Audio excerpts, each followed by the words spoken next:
Sabes responder? 1. Que representa o código imortal como condensado doutrinário? 2. Se religião, no sentido decente, é o trabalho de religar a Deus no templo interior, poderá ser isso conseguido fora da moral, do amor, da revelação, da sabedoria e da virtude? 3. Quem dogmatiza sobre homens e livros pode estar pronto para avançar no rumo das verdades ainda desconhecidas, partindo das já conhecidas? 4. Jesus afirmou que o Pai é Espírito e Verdade, e assim quer que seus filhos venham a ser. Sabes responder o porquê de ser essa assertiva, a mais perfeita de todas quantas possam ser pronunciadas? 5. Por que é muito infeliz o homem sem religião, sendo muito mais infeliz o homem que morre escravo de uma religião? 6. Por que devemos fugir do homem de um só livro? 7. Existem homens e livros que possam falar absolutamente da absoluta sabedoria divina? 8. Por que as palavras Deus, verdade, amor e virtude representam a parte divina, que é eterna, perfeita e imutável, e a parte dos filhos de Deus, que é relativa e sujeita aos respectivos arbítrios? 9. Por que Deus dá segundo a produção e não segundo o que sabe o indivíduo? 10. Por que as práticas ditas espíritas foram esotéricas até Jesus Cristo e passaram a ser públicas depois de Jesus Cristo? 11. Por que o estudo da doutrina espírita deve começar com os capítulos 1, 2, 4, 7, 10 e 19 do livro dos Atos dos Apóstolos? 12. Por que Kardec nada disse sobre os ensinos acima mencionados, isto é, por que Kardec não terminou a obra restauradora naquela encarnação? 13. Por que nos capítulos 12, 13 e 14 da primeira carta aos Coríntios, Paulo ensina sobre os dons mediúnicos e sobre como reunir para cultivar a generalização da revelação? 14. Pode existir evangelho onde existe a blasfêmia contra a revelação? 15. Por que os 10 mandamentos e o Cristo são apenas verdadeiristas? 16. Se é a verdade quem livra, como ensinam a lei e o Cristo, as duas testemunhas de Deus perante a humanidade, porque não são escravos de homens e livros, instituições ou estatutos humanos, que fazes tu, sendo religiosista e sectário, isto é, escravo de igrejinhas e tabelinhas inventadas por homens? 17.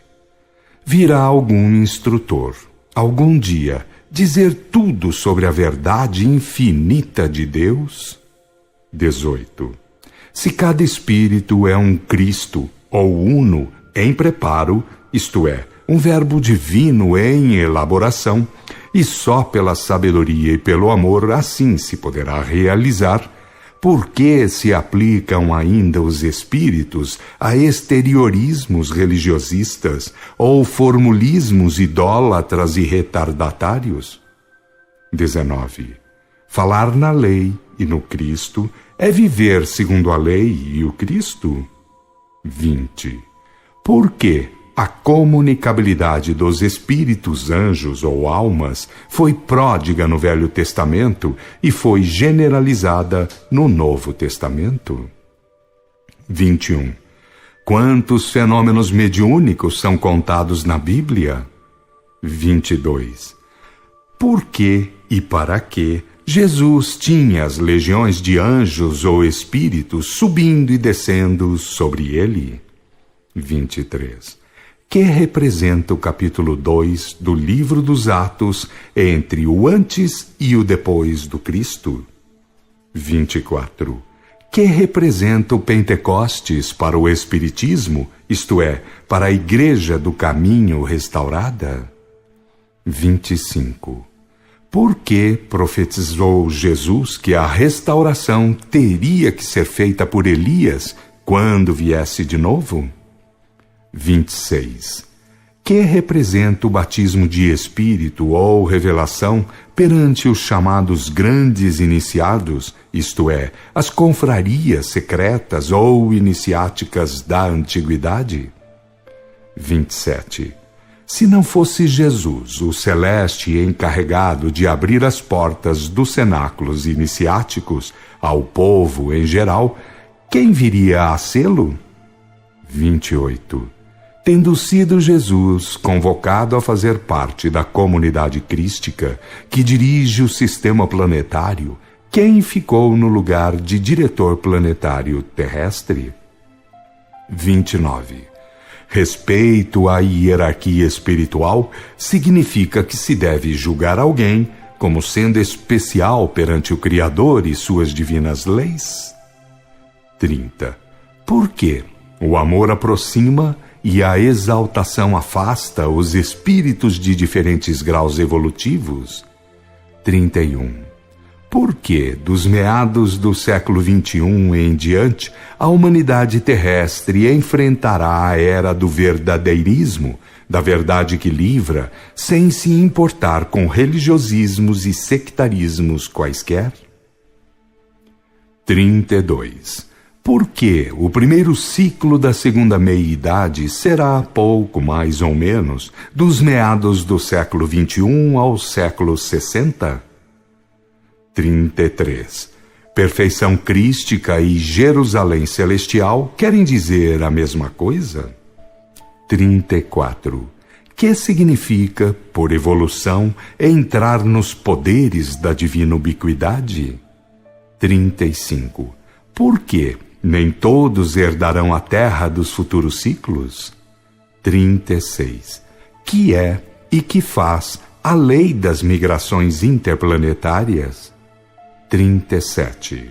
Em face da passagem para a segunda meia-idade, que representa o capítulo 14 do Apocalipse? 38. Porque na era verdadeirista os filhos de Deus vão ter confiança nas ações nobres entre irmãos, deixando de parte para sempre os ritualismos e as maquinações idólatras em geral? 39. Porque as práticas religiosistas ou idólatras prejudicam a marcha dos espíritos no rumo do amor e da sabedoria? 40. Porque os nécios confiam nos comercialismos idólatras ou mal disfarçados paganismos e não confiam na verdade, no amor e na virtude? 41. Porque os grandes ou mais evoluídos espíritos querem amor e não exaltação? 42. Porque os mercadores de idolatrias procuram distanciar Deus e os grandes espíritos da humanidade? 43. Porque importa ser ciente e não crente? 44. Porque o conhecimento dispensa a fé? 45. Porque a certeza dispensa a esperança? 46. Porque a bondade dispensa a caridade ou a esmola?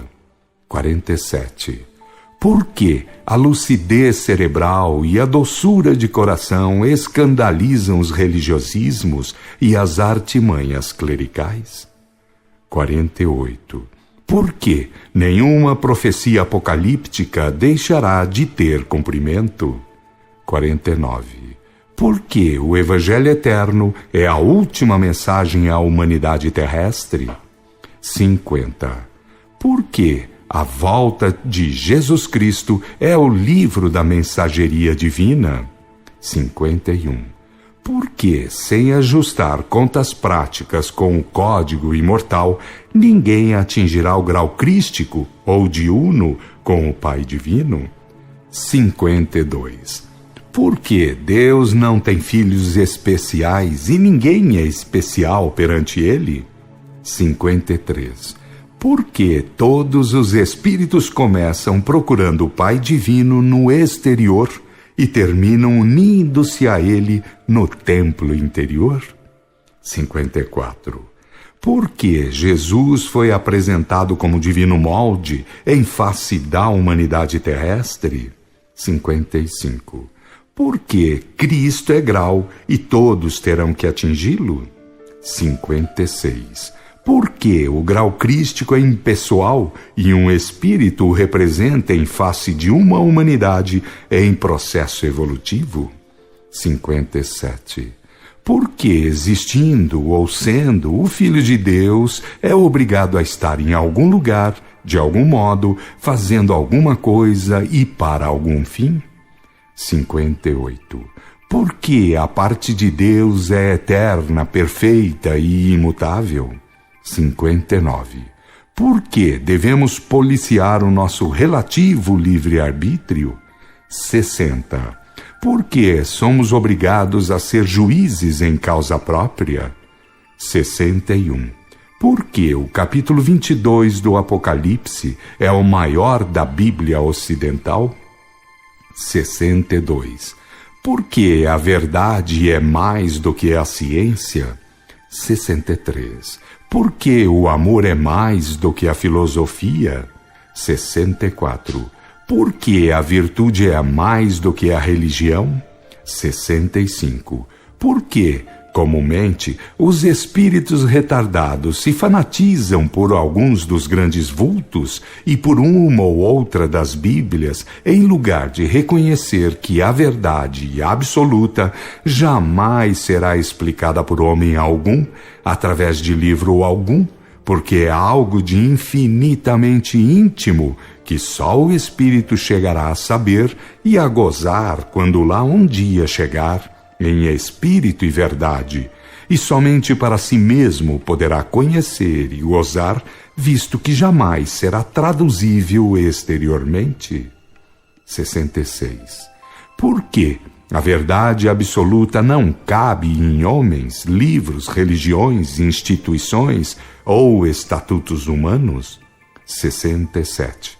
Você, Filho de Deus, já se sentiu divinamente unido a Deus no templo interior e no infinito, e ligado à criação infinita, sentindo-se, portanto, acima das facciosas e ridículas manias religiosistas?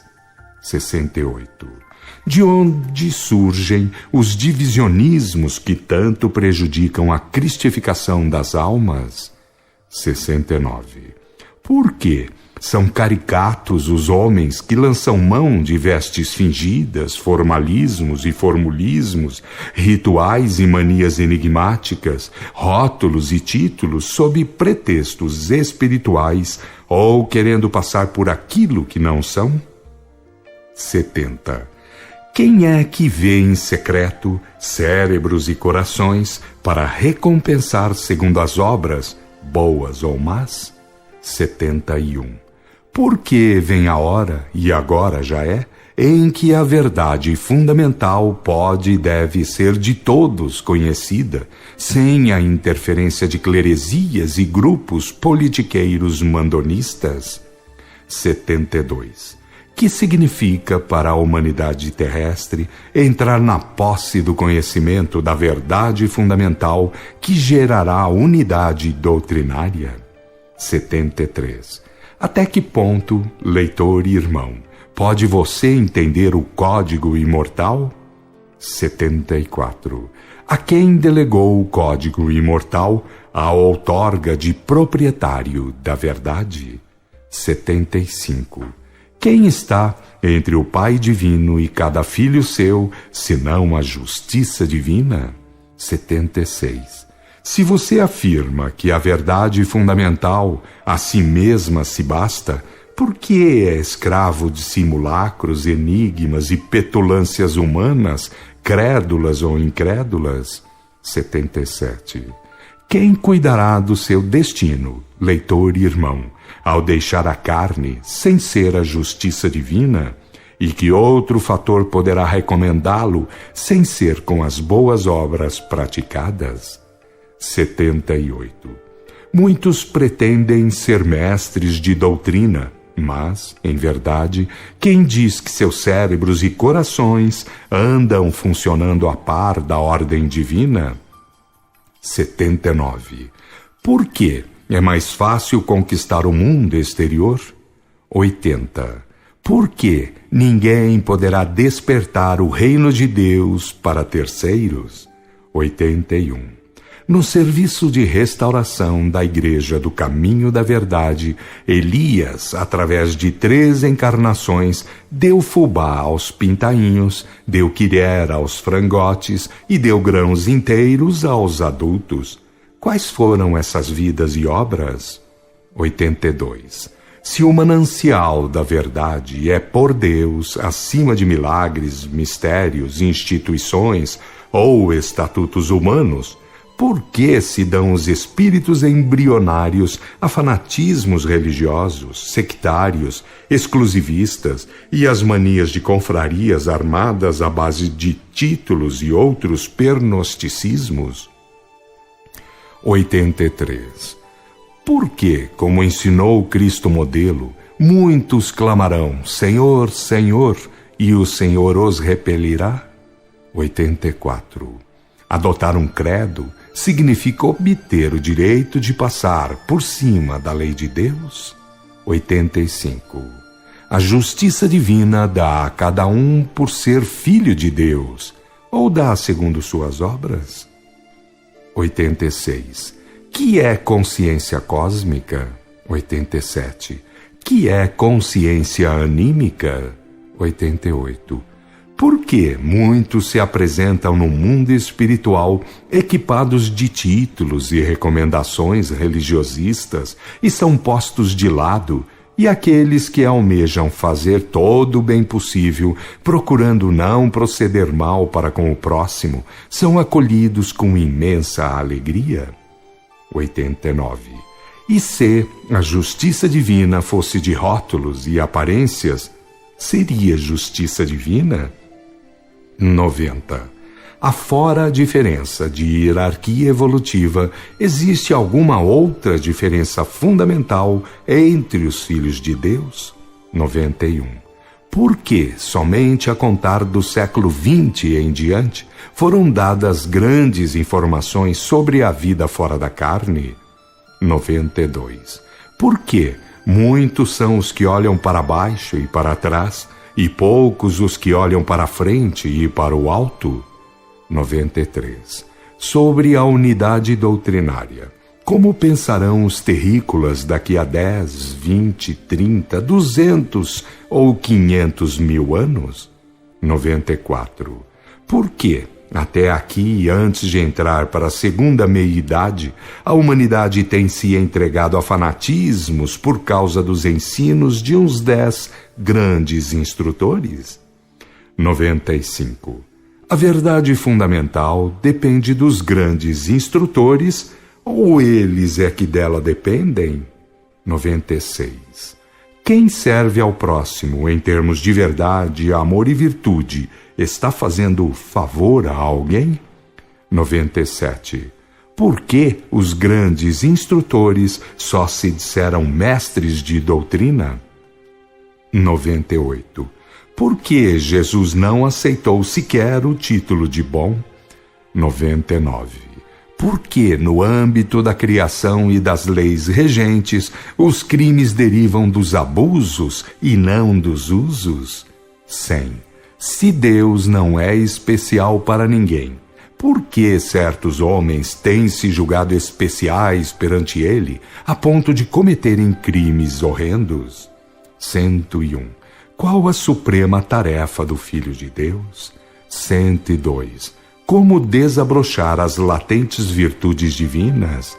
103. Por que há um Deus interno a ser desabrochado? 104. Como fazê-lo mais depressa e com muito menos sofrimentos? 105. Em que ponto da escalada se encontra a humanidade terrestre? 106. Por que o findar do segundo milênio será cheio de terríveis tragédias? 107. Que significa entrar no período um novo céu e uma nova terra? 108. Já leu os capítulos 12, 19, 14, 21 e 22 do Apocalipse? 109. Poderá a ignorância resolver os problemas fundamentais do Filho de Deus? 110. Existe um programa divino para o espírito e a matéria, os mundos e as humanidades. Já procurou saber qual é para seu mesmo bem? 111. Por que Moisés e Jesus tiveram compromissos inconfundíveis? 112. Que significam a lei de Deus, o verbo modelo e os dons do Espírito Santo? 113. Por que os inimigos dos três fatores fundamentais da doutrina de Deus serão esmigalhados pela justiça divina? 114. Quais os motivos das tragédias apocalípticas do findar do segundo milênio? Os motivos são estes. Deus enviou uma doutrina fundamentada nos três fatores doutrinários que não são de fabricação humana e clericalismos, sectarismos, mórbidos facciosismos, ismos e mais ismos, tudo corromperam, desviaram, blasfemaram. No lugar da verdade iniciática fundamental, colocaram mentiras, comércios idólatras, de vestes e gestos apalhaçados, reverências a paus, pedras, gessos e dogmas estúpidos e rituais ridículos, etc. Desviaram das verdades bíblico-proféticas para acobertar suas negociatas idólatras e seus despotismos politiqueiros. Esconderam os textos bíblicos das gentes ou deram-lhes falsas interpretações para garantir seus interesses de pança, bolso, sexo, orgulhos, vaidades e mundanismos vários. Passaram pela carne grandes vultos, Rama, Orfeu, Hermes, os Budas, Zoroastro, Krishna, Lao Tse, Manu, Pitágoras, entregando ensinos que ninguém tem o direito de ignorar. Entretanto, no seio de tamanhos vultos instrutores, chamados grandes iniciados, desponta uma doutrina essencial, entregue por Moisés e Jesus, cujos ensinos e cujas graças sempre estiveram no mundo sujeitos a toda sorte de adulterações, corrupções, falsidades, etc. Moisés reencarnou como João Batista e Melquisedeque como Jesus para restaurar a divina doutrina de comportamento, a que ensina sobre o princípio ou Deus, sua impoluta justiça, seus dons distribuídos a seus filhos, seus inderrogáveis 10 mandamentos e seus anjos, seus espíritos mensageiros, aqueles Gabriéis que formam na Bíblia, do Gênesis ao Apocalipse.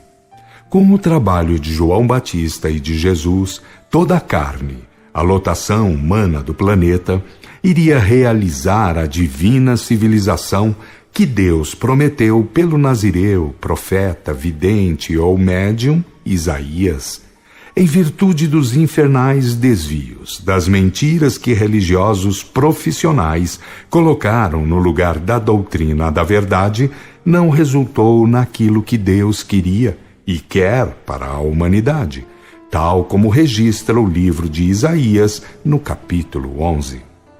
E qual é o preço da prevaricação, da bestialidade? O preço das falsidades colocadas no lugar da doutrina da verdade é o terrível dilúvio de fogo, a guerra atômica, tudo que o Apocalipse registra para antes do findar do segundo milênio, nos capítulos 12, 19, 14, 21 e 22. nada ficará sem ser profundamente abalado sobre a terra. E onde quer que haja um traidor dos divinos ensinamentos, a justiça divina colocará o devido sofrimento, aquele que dê, e muito eficazmente, para lhe tirar o sono recuperador. Quem sobrar das punições, 1/3 dos viventes, jamais virá a ser traidor do princípio ou Deus, sua justiça, seus divinos dons espirituais, seus inderrogáveis 10 mandamentos. E lembrem-se bem, seus anjos, que quer dizer espíritos mensageiros, os Gabriéis da Bíblia inteira, do Gênesis ao Apocalipse, os entregadores de ensinos, avisos e graças de Deus, os ditos milagres, os gloriosos sinais e prodígios bíblicos. Espírito Santo nunca foi terça parte de Deus, nem espírito comunicante, nem símbolo dos bons espíritos. Mulheres e homens andaram no século XIX fabricando catecismos, compilações e codificações e, por falta de melhores conhecimentos, cometeram graves erros de interpretação sobre muitos e muitos conceitos e sobre as realidades do mundo dos espíritos. Como até a passagem do verbo modelo pela carne, muitas verdades ficaram por serem ditas, importa examinar as Escrituras e saber o quanto importa examinar as Escrituras face ao passado, ao presente momento apocalíptico e ao que nele há de prometido para acontecer. Como os capítulos do Apocalipse estão 3 vezes invertidos, ler nesta ordem capítulos 10, 11, 12, 19, 14, 21 e 22. Aquele que procurar ser verdadeiro, acima de religiosismos e sectarismos e bandeirolas humanas, certamente encontrará a verdade. Ninguém se livrará da responsabilidade de haver conhecido este recado divino, porque a lei de Deus, a significação do verbo modelo e o documentário sobre os dons do Espírito Santo, carismas ou mediunidades, jamais dependerão de homens quaisquer para serem o que são, de origem divina. Sob todas as marcas de pretextos esfarrapados, a doutrina enviada por Deus tem sido atraiçoada. Ela, que é o lugar santo citado no Apocalipse, foi pisoteada por erros e mais erros de encarnados e desencarnados. O programa divino não muda. Ninguém irá trazer outra lei de Deus, nem virá outro verbo modelar e modelador, nem haverá sucedâneos para os dons do Espírito Santo, carismas ou mediunidades. Deus não cria coisa alguma, porém emana de si mesmo. Tudo que é compreende Deus essencial e Deus manifestado por emanação. Tudo deriva do um essencial e, por fim, tudo retorna ao um essencial. Essa é a verdade do espírito e da matéria, dos mundos e das humanidades. A doutrina que irá prevalecer é a do divino monismo, a ciência da unidade. Sendo em Deus tudo eterno, perfeito e imutável, não entra nele o fator livre-arbítrio. Tudo já é, por fundamento, eternamente arbitrado. Mas os homens terão que jogar com o livre-arbítrio. Lembre-se, pelo menos, de que a criancinha carece de todos os cuidados, porque nada pode. Lembre-se também de que, depois de adulta, assume arrogâncias contra Deus e contra tudo. Mas lembre-se ainda de que todos os arrogantes e não arrogantes morrem um dia perante o mundo para enfrentar a justiça divina. As 2 obrigações fundamentais do Filho de Deus, saber que deve desabrochar o Deus interno ou latentes virtudes divinas, até retornar como uno total ou Deus em Deus. E a segunda é saber como usar as encarnações, pois fora dessa lei ninguém conseguirá realizar nada em termos de autodivinização. Lutar contra os desígnios divinos é obra de ignorantes ou de loucos, e para saber como melhor agir, para mais depressa desabrochar o Deus interno, estudem que doutrina da verdade Deus enviou a seus filhos através de Moisés e de Jesus. Moisaísmo e cristianismo empatam em serem de caráter profético ou mediúnico.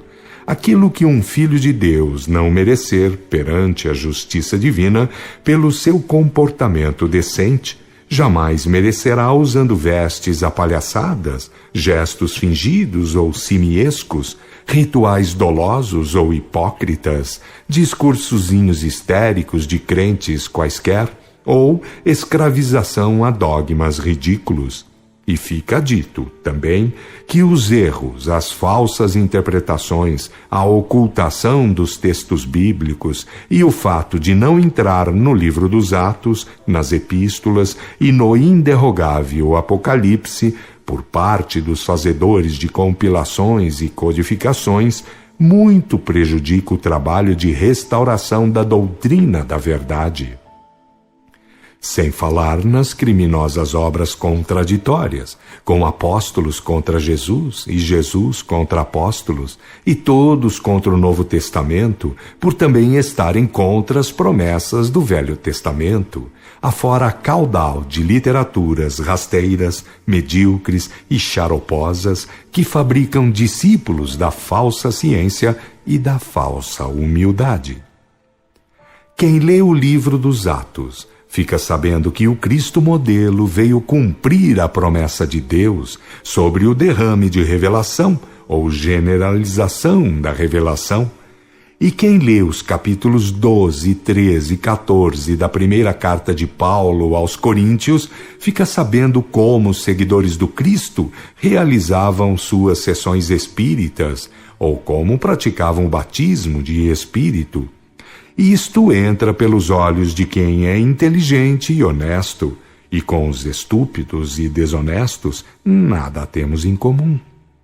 Havendo Roma, a cidade dos 7 montes, corrompido a excelsa doutrina do caminho da verdade que livra, estabelecida sobre a lei de Deus, a divina modelagem de Jesus Cristo e a revelação generalizada, importa que houvesse reposição das coisas no lugar. Foi este encargo designado ao profeta Elias, e disso Jesus falara. E tudo começou com João Hus, não tendo, como não poderia ter, o seu término, com o que fez Kardec através da codificação inacabada. A moral da codificação é completa, porque é a restauração da mensagem crística, mas na parte instrutiva deve obrigações ao fator evolutivo. Kardec não adentrou porque o Espírito da Verdade não consentiu no livro dos Atos, nas epístolas e no Apocalipse, pois isto custaria dizer verdades que o tempo não comportava, a menos que se quisesse provocar uma nova sangueira e o truncamento do que foi então possível fazer. Entretanto, no Brasil do século XX, temos dado cabo da tarefa restauradora, em termos de consolidação da restauração, ficando instruções e trabalhos extensivos para milênios por vindouros. Procurem ler e entender o que Deus prometeu no Apocalipse, capítulos 12, 19, 14, 21 e 22, sobre isto e para antes do findar do segundo milênio. 1. Verdadeira restauração doutrinária, apresentando o documentário bíblico. 2. Entrega do Evangelho Eterno, prometido em Apocalipse, capítulo 14. 3. Direção planetária daquele da vara de ferro, citado nos capítulos 12 e 19. Saibam que a Terra não existia, e o infinito e a eternidade já eram repletos de galáxias e humanidades, e de Cristos incontáveis cujas hierarquias pairavam acima dos vossos bem relativos enviados de Deus, o princípio absoluto. Entendam os filhos de Deus para sempre que a verdade, a justiça e o poder emanam de Deus, sendo que, quando muito, seus filhos mais hierarquizados desempenham apenas funções delegadas. Daí o verbo modelo dizer, na cruz, estas palavras exemplares de obediência: Pai, tudo está cumprido. Pai, em tuas mãos entrego o meu espírito. Até a passagem pela carne do verbo exemplar, personagem vivido por Jesus, que foi o mesmo verbo construtor planetário, tudo ficou assim. Tenho muito a vos dizer ainda, porém vós não podeis suportá-lo agora. No início de sua vida messiânica, Jesus avisou: a doutrina que vos prego é do Pai, não é minha. Jesus não usou a palavra grega igreja, que quer dizer reunião de pessoas, mas sim a expressão doutrina do Pai. Lembrem-se, reuniões de homens são uma coisa, e doutrina do Pai, coisa infinitamente diferente. No curso de seu trabalho messiânico também afirmou: porque o Filho do Homem veio para as ovelhas desgarradas de Israel. Qual a doutrina de Deus da qual Israel se desviou ou desgarrou? Para qual doutrina Jesus veio reconduzir o povo escolhido? Moisés e Jesus não foram mais do que estafetas de Deus, ou entregadores de ensinos e graças de Deus. Homens errados é que tudo andaram e andam corrompendo, desviando, desencaminhando os filhos de Deus. Queiram ou não os homens, mas o fato histórico planetário mais importante de toda a história da humanidade cumpre-se ao findar do segundo milênio, e é o Brasil o ponto central dos fatos apocalípticos mais significativos. O Brasil é, da Atlântida redescoberta, o país que mais irá herdar a obrigação de fornecer o começo da civilização pós-dilúvio, ou guerra atômica, que é aquele período apocalíptico chamado um novo céu e uma nova terra, que é a entrada na segunda metade evolutiva do planeta e da humanidade. Para capitanear a humanidade no sentido da verdade doutrinária ou divina, cumpre saber o que ela seja. E para saber o que seja a doutrina da verdade, basta saber ler a Bíblia, pois é ela que do Gênesis ao Apocalipse apresenta o ensino divino. Depois das tragédias apocalípticas, reduzindo os viventes a 1/3, haverá um começo quase novo de tudo, e dignos filhos de Deus organizarão cenáculos, os templos de estudos bíblico-proféticos, por saberem que as verdades bíblicas não terminarão com os acontecimentos do findar do segundo milênio. Bem-aventurados os que estiverem bem perante a justiça divina, na carne ou fora dela, pois a terrível faxina apocalíptica não conhecerá rotulismos, nem rotulados por homens, e ninguém trará outra lei, nem virá outro verbo modelo, nem haverá o terceiro derrame de dons espirituais. Quando começarem a viver a lei, imitar o verbo modelo e cultivar nobremente os dons, começarão a findar as penitenciárias, cadeias, sanatórios, manicômios, orfanatos e outras aparências de bem social. Também não há imprensa, televisão, rádio ou veículo qualquer doutrinário ou profano que fique com Deus, com sua doutrina ou com Jesus ou com o Evangelho, publicando ou anunciando tais verdades bíblicas. Estão atrelados à blasfêmia, aos interesses mundanos de bolso, pança, sexo e outros fanatismos, purismos e maisismos que vigoram no lugar da verdade. Nesta hora gravíssima, 3 comandos concentram todos os serviços subordinados à verdade doutrinária, com todas as implicâncias consequentes porém referentes a estes fatos. 1. O apóstolo João Evangelista, em virtude de ser o profeta que, guiado por João Batista, entregou o Apocalipse, comanda o serviço doutrinário. A oração dos apóstolos contém o espírito bíblico profético. É todo o ensino bíblico exposto através de uma oração.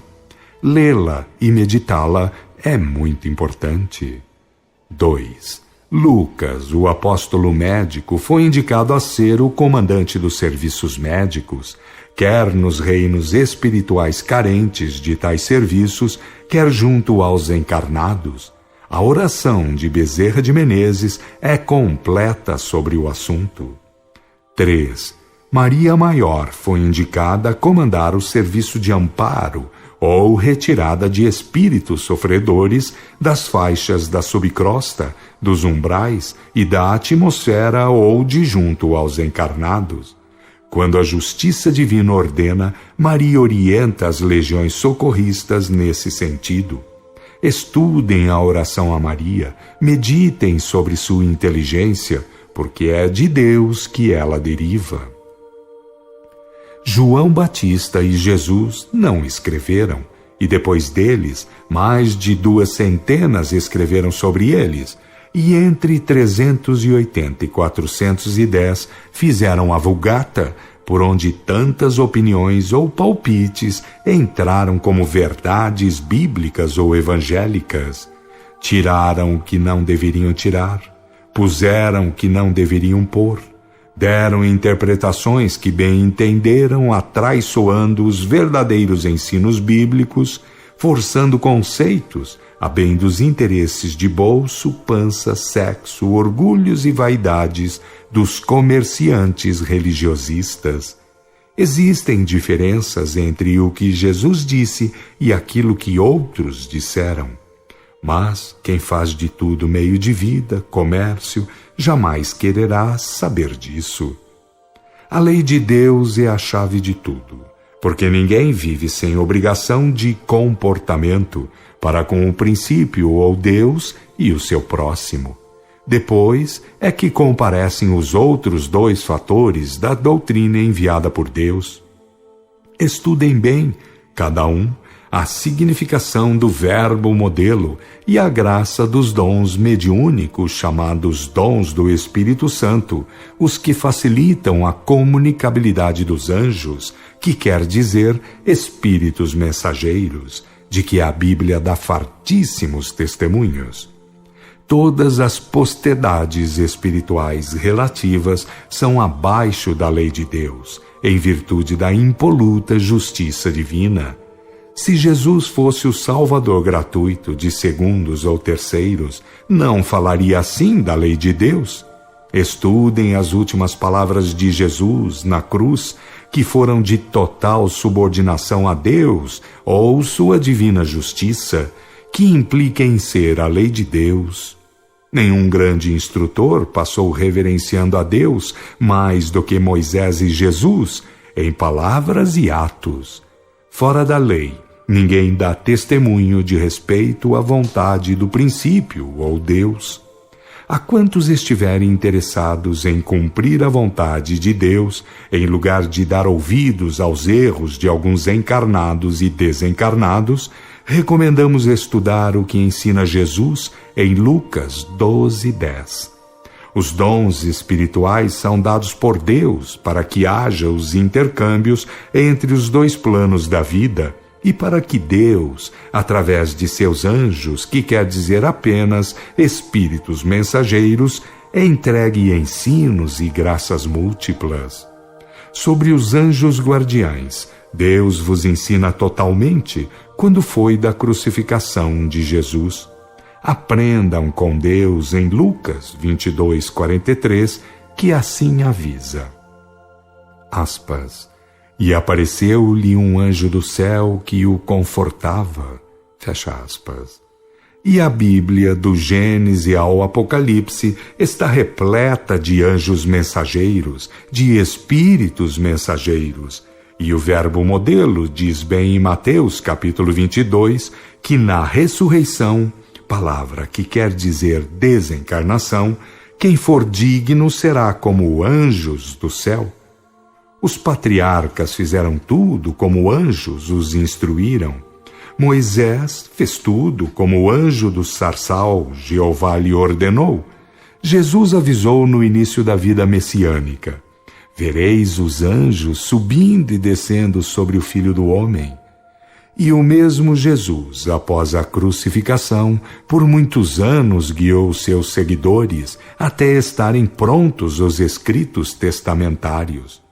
E João Evangelista, o vidente de Pátimos, teve no anjo ou mensageiro Moisés, Elias ou João Batista, o relator do Apocalipse.